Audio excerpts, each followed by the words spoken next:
Pythonic way to combine datetime.date and datetime.time objects.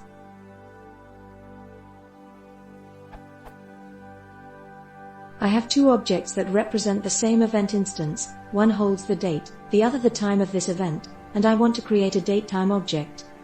Since one can't simply add date and time objects, following call fails.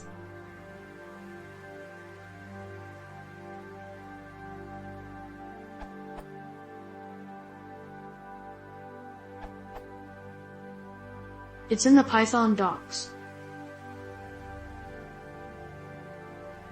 Returns.